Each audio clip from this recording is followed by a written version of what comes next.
Hi, my name's Paul Jordan. Welcome to my LDM channel, Learn Digital Marketing Expert channel. In the video today, I'd really like to talk about mindset. Now, mindset is a term that is used very widely in business. Many gurus talk about it. Many of your friends and colleagues will probably talk about it.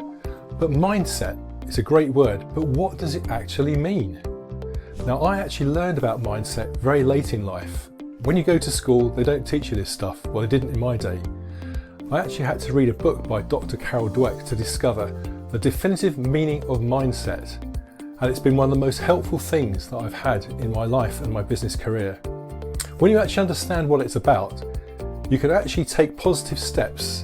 And I'm not talking about meditation or psychology. You can just make a simple decision in your head about how you're going to deal with the outcome of an expectation that wasn't quite as good as you expected. You know, you may have an expectation of this, the actual reality is this, and you can feel disappointment, which is quite natural. You know, we all go through life, we set ourselves aims, we have targets, we have objectives.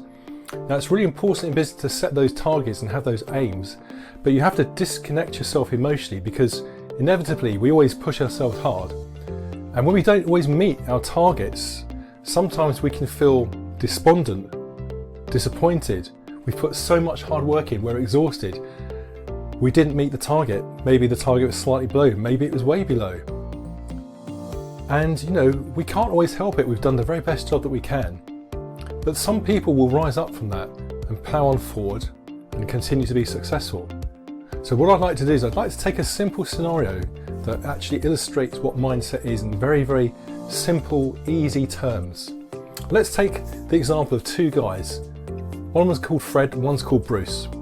They sit their math exam, same day, same room, same math paper. A few months later, they get the results through. Bruce goes to the board, Fred goes to the board. Fail, fail.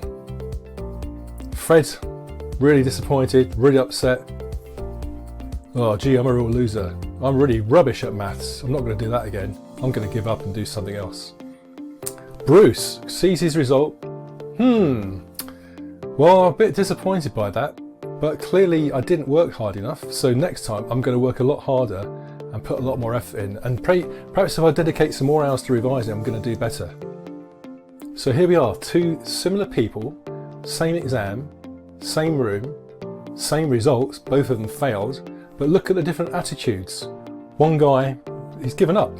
The other guy, you know, he recognised that he hasn't got the result that he expected, but he's going to take steps to do something about it. He's already said he's going to do it again. He recognises that he needs to work harder, and he recognises that he needs to spend more time. Fantastic. When we deal with failure in life, it's so easy to get despondent and let our emotions overcome our feelings or be our feelings. And this has happened to me so much in my early life and so much in my career.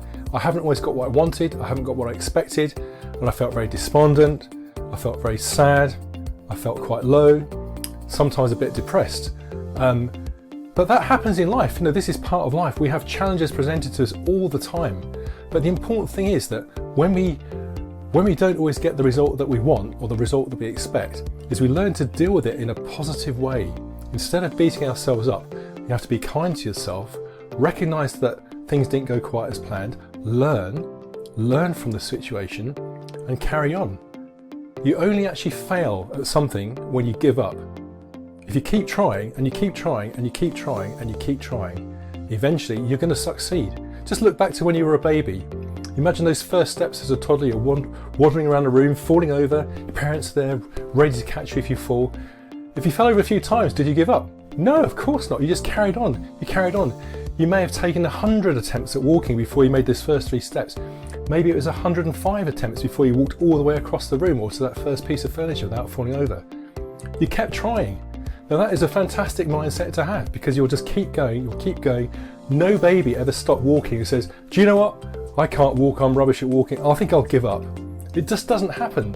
If you can maintain that mindset going forward in your life and your career, you'll do so well, you will always succeed. Now I speak from a place of authority here because I've been through some real challenges in my life. A lot of people have. I've been through divorce, I've suffered from depression, I've had businesses that have failed, I've lost a ton of money, I've been stressed to the hilt. I've nearly lost my house. That is a long story. But I've been through some really emotionally challenging situations, and I've been very, very low. And I haven't always known how to deal with these situations. And I think a lot of this depends on the upbringing that you've had with your parents and your schooling, because nobody explicitly teaches you stuff. And you might find that you naturally have a positive mind where you naturally think about always recovering from a situation that didn't go as planned and just carrying on. You might have been taught that, or just encouraged. You may have picked all that up from the environment that you spent your childhood in, from your parents, from the people that you were surrounded with, from your school friends. But you may also have been in an environment where you had no exposure to any of that stuff. So you maybe just followed your parents' footsteps, or your friends. When they had a failure, they may have dealt with it in a negative way, in a non-constructive way. So it's quite difficult to sometimes work out where the successful people actually get their mindset from, and those that just have got the wrong mindset. Now, if you read the book by Dr. Carol Dweck, which is a fantastic read, I really enjoyed it, and it just turned my life around, literally. If you read the book, she classifies people in two ways: a fixed mindset and a growth mindset. The fixed mindset is someone who fails at a situation, beats themselves up, calls themselves a failure, and says they're going to walk away and never try again. The growth mindset is the guy who has a failure, and by the way, I don't like the word failure, we'll move on to that, who has a situation where their expectations weren't as planned or as they hoped they would be, but they learn from it and they say, okay, that didn't quite work, what can I learn? I'm going to try again. What do I need to do different? And that's a growth mindset. And there's been lots of social experiments with school children where they've been given some very difficult challenges to see how they approach things so differently, how they challenge things with really hard subjects. Some children have really thrived and been given very, very difficult problems, and other children shy away from them. But even some children that have not been able to actually successfully solve the problem, they've still been very positive in their attitude towards it and how they wanted to crack it and how they want to keep trying. But other children just walked away, they've given up, not tried very hard. Now, I don't quite know what the reasons are, and I'm sure there's lots of science and experimentation to learn why it is that some people are naturally tending towards a growth mindset and other people seem to be naturally tending towards a fixed mindset. As I say, I just reflect on childhood, schooling, people that I was with, and that's the only place it can come from as far as I can tell, because I don't think anybody's naturally necessarily built with the growth mindset built in. You can learn these things in life. So when I finished reading the book, the thing that it makes you appreciate is that we're all human beings. We have fingers, we have a head, we have a body, we have feet. We have the same material matter in our brain. We're made up of the same chemicals and molecules. But the thought processes that go on there, we're like a computer. You can load the brain with a computer program that works really well, or you can load your brain with a computer program that's actually very destructive and not very helpful to you. But if you actually take the explicit attitude that if something doesn't quite work out, or something doesn't work out big time, actually speak to yourself, say out loud, say the words out loud. Okay, that didn't work. I need to try harder. I need to do this. I need to get some help. I need to do it differently. I need to go learn more. Please be always very kind to yourself. It's very, very easy that, and I've done this myself in the past, and it's a habit I sometimes slip back into, but again, when you make a mistake, when you make an error, when things don't go quite right, it's very easy in your head to call yourself a bad name. Oh, you idiot. Oh, you twit. Oh, you stupid person. And sometimes you might say it humorously with a smile on your face, but it's not helpful, guys. Just imagine you were supporting a best friend who'd had a big situation that didn't quite plan out as he'd wanted it to. Are you going to call him an idiot or a failure? Of course you're not. You're going to give him support, you're going to give him encouragement, you're going to give him help. If you're a good friend, you'll do those things. So you should be your own best friend. Speak nicely to yourself. When things don't go as planned, have a nice conversation with yourself. Be kind, say nice words. Don't call yourself a failure. Now, I think this next quotation is one of my favourites of all time, and it's attributed to many people, so I'm not quite sure of the true origins, but the phrase goes like this: I either win or I learn. And I think that's magnificent, because for some people they'd say either I win or I fail, or I win or I lose. That's not helpful. To say that you've either won, succeeded, or you've learned, it's a so much better way of framing it. So if you read the book, it'll teach you a lot more in depth about what mindset's all about, but fundamentally you just have to say the words to yourself. Okay, that didn't work out the way I wanted. What do I have to do better next time? What help do I need to get? And frame it in a really positive way, and don't take on the blame that you're responsible. As I say, you've got the same amount of fingers, you've got the same material between your ears, you've got the same legs as Elon Musk. He's a hugely successful guy. He must have the most powerful mindset I can imagine. He's a very clever guy as well, by the way.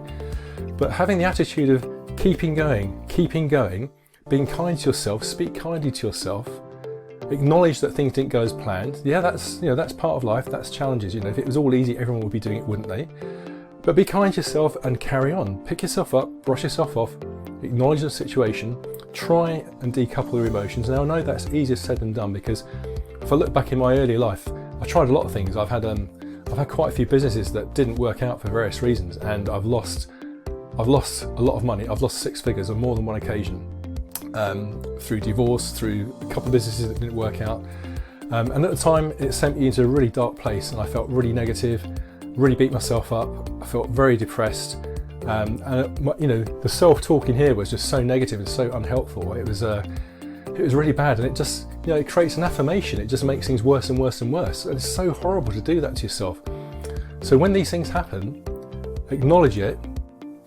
You're bound to be not feeling thrilled and excited and happy, but okay, just take it on the chin, accept it, recognize that it didn't work out, ask yourself what steps you can do next time to make it better, or try again.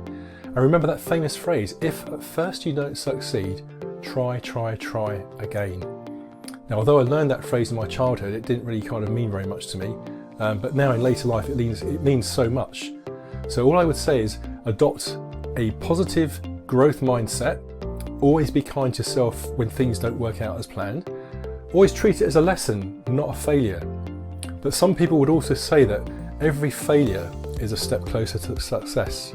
And I'd prefer to recoin that. I'd prefer to say that every lesson is a step closer to success. So in summary, adopt a positive growth mindset. Always speak positively about an outcome. Be nice to yourself, be kind to yourself, be your own best friend. Speak to yourself as you would a best friend. There's a very good book on self-talk, which I can also recommend. Always try and deal with things in the best way that you can. I would keep a journal, write down the outcomes of situations that occur. You can express your disappointment by all means. I mean, we're human, we're not robots. We can be disappointed, but it's how we handle that disappointment. Instead of going into a downward spiral of beating ourselves up and self-negative talk, learn from it, step forward, take a deep breath, and try again. And it depends on the outcome of the situation. Like an exam is either a pass or a fail, and you can do it again. But there's lots of things in life that are iterative. They just keep going. They're ongoing. There's not like a black and white success or failure. Success can come very slowly, like the number of sales you get or the number of conversions that you get. You can measure success in obviously very many ways, but the important thing is to learn and keep going. I'm an engineer by profession, and we have these things called a feedback loop. So if you're running a bath and you're putting hot and cold water in the bath to get the temperature the way you want it, you put your hand in the water to see if it's too hot or too cold. If it's too hot, maybe you'd switch the hot tap off, or you'd put the cold tap on. If it's too cold, you'd switch the cold tap off and put the hot tap on. The hand is providing a feedback loop. So in life, it's very important to always get feedback from what you do. Learn from what you do, feed it back into your process, move forward and improve. Do things a bit differently. I always find it's quite hard because in life there's lots of cliches that are very much in conflict with each other. They're kind of two sides of the same coin. Let's look at a couple of these. There's one that says the grass is always greener, which means that it's better over there than staying here. I'd say the flip side of that same coin is better the devil you know. So one of those cliches is encouraging you to go and try something fresh and new. But the other one is saying, well, it's better to stay with what you know. So there's another one that says, it's only an idiot that keeps doing the same thing and expects a different result. I think Einstein may have said that. But hey, let's just think about that. Persistence, doing the same thing. If you're banging your head against a brick wall, obviously you're never going to knock the wall down. But persistence and consistency and doing the same things, doing the same right things again and again and again are going to get a result. Let's look at cold calling. I don't like cold calling. It's a numbers game. But if you make 10 phone calls and you get rejected by everyone, you think, oh, that's a waste of time, I'm not going to do that again. Then sure enough, you're giving up and you failed, because you only fail when you give up. But let's say you make 150 calls and they're all rejections, and that 151st call turns into a really valuable inquiry and you win a big contract off that 151st call. You don't know, you might strike lucky, it might be the first call of the day, it's a numbers game, but it could be that every call you make gets you closer to that one call that turns out to be an absolute goldmine and can turn your business around. So people say if you keep doing the same thing and expect a different result, I kind of slightly challenge that, because if you keep doing the same thing and you're doing the same right thing, like you keep making a cold call to prospective customers, eventually you're going to get a result. So I'm always kind of a little bit curious about how people handle that phrase, because it's kind of it's a little bit contradictory and it's not always helpful to think about. So anyway, look, I've shared with you some of my late learned lessons in life. The book I highly recommend. It really made me realise that when I have an outcome that I'm not happy with or I'm disappointed by, I can frame it in a certain way that allows me to move forward and feel good about myself and feel positive. And be kind to myself always, speak very kindly to myself. I wish I'd learned this so much earlier in life, I really do, but there's no one around to teach it to me. The other thing about the book is it also makes you recognise that when you're struggling, when you're facing challenges and the pressure's on and things aren't working out as planned, it can feel like a very lonely place, especially as you're an entrepreneur working on your own. And it's very easy to think that it's just you. But when you read the book, and when you read lots of articles and autobiographies and biographies by famous business people, you realise they've been up against it as well. They're no different. They've got the same number of fingers, they've got the same matter in between their ears, the same number of legs, the same number of toes. What changes is their attitude in here. They just keep going. We all have emotions, we're human beings, but the important thing is that quite often fear is not very helpful. The fear that we had that kept us alive in the jungle thousands of years ago, it's not useful in modern day society. There are very few real threats that can affect us, but we react to it. Our physiology can react to things in a very negative way, in a very unhelpful way sometimes. But when you realise that other people have lots of failures, lots of lessons I should say, lots of lessons, when lots of other business people have lots and lots of lessons. And there's a basketball player who said, he took 15,000 shots, but there was one that actually hit the hoop. All these lessons, they're going to get you better, they're going to get you closer to that success. The important thing is to acknowledge it's going to happen. It will happen. You're going to have lessons, you're going to have lots of lessons, lots and lots and lots of lessons, but recognise that you're not on your own. It's not because of you, because all the successful people out there have had a lot of lessons. But rather than just give up and walk away and start being unkind to themselves, they've carried on. And they're very lucky that if they've been born with that mindset, or they've naturally grown up in an environment where that mindset has been instilled in them, then they're very, very lucky people. I didn't have that luxury. The environment that I was in as a child, and even at college and so forth, that mindset was never naturally there in me. It's only when I read the book that I finally realised what the definitive definition of mindset is. Growth mindset, fixed mindset. And you can just change it by the words that come out of your mouth. It's very, very easy. You have a situation, doesn't meet your expectations, you're a bit disappointed, but speak out loud, frame it there's so many positive things you can say about a situation, how you can learn from it and that you'll do better next time. Don't say all the negative things, because what's the point of that? It's not helpful. Frame it in a positive way, speak kindly to yourself and move on. So I hope you can see I'm quite passionate about this, because it's affected me quite profoundly in later life, and I wish so much that I'd discovered what mindset was all about before the age of 10, when I could have planted that seed and it would have helped me progress through my life in all the challenges, not just in business, but in all the challenges that I've faced in life. And believe me, I've had plenty, as I'm sure you all are going through life. If life wasn't challenging, it'd be dull. But what doesn't kill us makes us stronger, as they say, and I do believe that, because I look back on the things that have happened in my life, and although at the time they were very unpleasant experiences and very challenging experiences, I sure as heck learned a lot of lessons from them, and I do believe I'm a better person now. So anyway, I hope you got some value from this video. I really do hope you understand what mindset it's about. It's an attitude. You can just flick it at the flick of a switch. You can adopt a growth mindset and just decide to say that when you have something that doesn't work out, you're going to use positive language, you're going to frame it in a useful, constructive way that allows you to move forward and keep trying and keep trying and keep trying and keep trying. And you're going to keep on trying until you get there. So thanks very much for watching. If you found that useful and you would like to receive more content, please, I'm not sure where it is, it's up there somewhere, the subscribe button, if you could subscribe. It would also be very helpful if you could give the video a like, I'd really appreciate that. So thanks for watching, thanks for your time, and I truly hope that you got some value from this. So I wish you all the success with your continuing growth in your personal development and also in your business. Thanks for watching. Goodbye.